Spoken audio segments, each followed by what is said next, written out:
So this was a fine cricket match worthy of a final played in a wonderful stadium that was further embellished by the people who filled it. Sri Lanka were at least 30 to 40 runs short because this was a 310-320 pitch. A combination of excellent bowling by India and overcautiousness from Sri Lanka at the start cost them runs in the beginning, which proved crucial in my opinion. Plus, bizarrely, there was no Ajanta Mendes and Herat in the team, and there was Randeep. And you know what on paper was the best bowling side of this tournament became actually a toothless lion in the field, other than Malinga. And Murali's groin injury that led to his ineffectiveness also contributed greatly to that. So that was sad to see. To me, Mahela's innings under pressure gave me tremendous joy to watch. And also, the Indian fielding really came to the party, and it might have had a lot to do with the 30-40 runs that Sri Lanka ended up being short by. Also good that Sehwag and Tendulkar got out early, so that the Indian team had to be led to victory by the new generation, which is fair given that this is being seen as a sign that the future of Indian cricket is very bright. So they should have stepped up, and they did, which was great to see. It was very instructive that two big players of this era, Mahela Jayawardene and of course MS Dhoni, came to the fore in such a crucial match without a luxury of runs or form behind them. In my opinion, Sri Lanka was not the second best side in the tournament by quite a distance, and they were lucky to be in the final thanks to South Africa's shocking choke. They weren't even as good a side as they were perhaps in Sri Lanka. And Dhoni. No captain in any sport has so comprehensively won in different formats, with changed personnel every time. This is an astonishing achievement in the history of any sport. Think about it, world number one in Test cricket, T20 World Championship in 2007, he's won the IPL as captain, he's won the Champions League as captain, and now the World Cup of 50 overs cricket.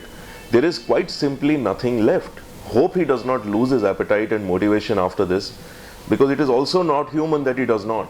We actually even asked him this at the press conference. Create so much success. I'm lucky. I always get good players. I think the players that responded really well. They're putting in more than what's actually needed. You know, I give a lot of emphasis on the dressing room atmosphere. It's not about how talented you are, but you know, if you're helping each other perform, if you're helping a youngster perform, and that's the kind of man I would like to be part of my side.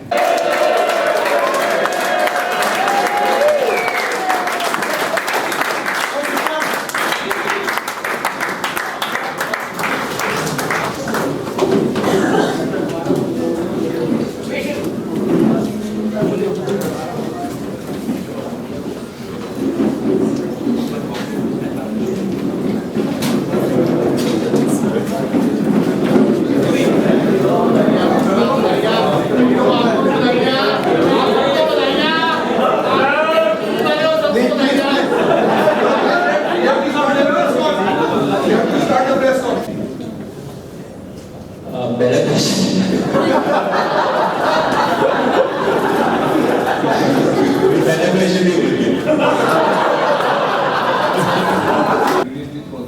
That's a very interesting question. You remind me, because I forgot about the question. What was the first question? I'm still not drunk. I didn't even have a sip. So. Well, this is not like 1983. That was a more unexpected and more innocent, and those were less aggressive times, and that was a more exciting win.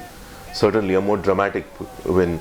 Also, the Indian team then beat teams clearly stronger than them in world cricket, and that brings with it its own sense of pleasure. Here India was the best team, and in fact we have it on record in our own third episode that Dhoni's team would win, and it was based on pure rationale. It's a great achievement though. India is the first country to win on home turf. Sri Lanka won in Lahore, but India has actually won in Mumbai. It's only the second time that a team has won the final of the World Cup chasing. But cricket-wise, it was a very average and largely predictable tournament, and of course in the end the favourites won.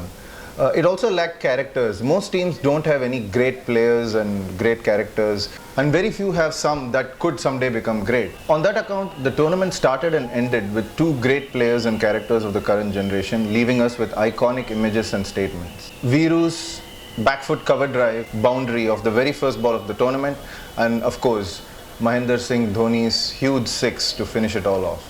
During the match, I was personally disgusted with a lot of people in the crowd who were abusing the Sri Lankans at the drop of a hat, and people were joining in the chorus gleefully.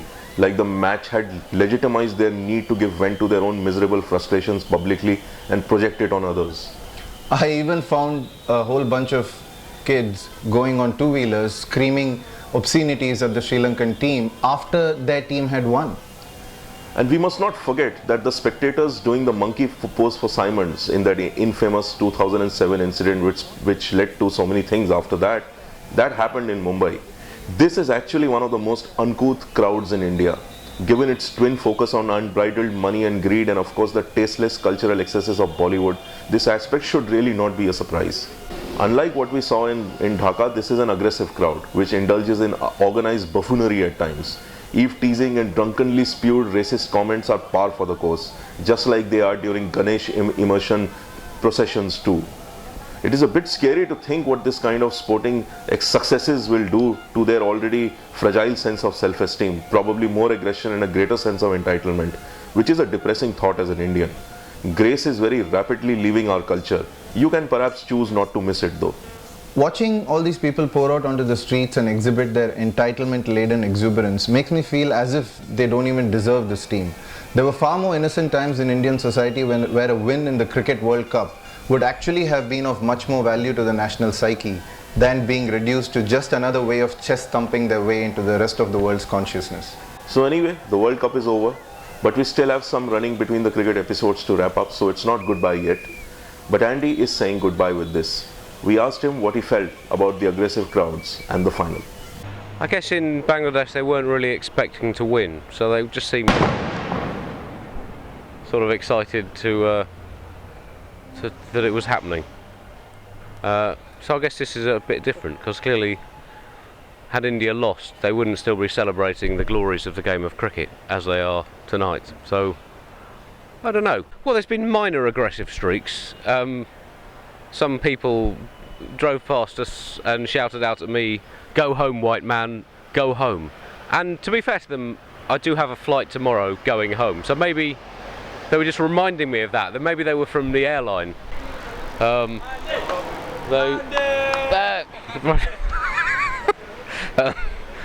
met that guy twice. How are you coping with the celebrity? I don't see you in the goggles here, and is that all left behind in Dhaka or what? Well, I've learned to embrace it, really. You know, it's just only going to get worse. Well, that was someone I've met a couple of times here. So, Yeah, sure. all right. I don't think it's as important a facet of captaincy, the tactics, as the leadership example. And he has this amazing aura of calm and just never seems to get tense. And I don't know if that's true. We might be just watching it from the boundary, you can't pick up on it. But yeah, it must be very reassuring, you know, when your captain sort of grasps the game by where it hurts and sort of just says, I'm gonna win this on my own. And yeah, it was awesome. Had a really awesome display. One of the great captain's innings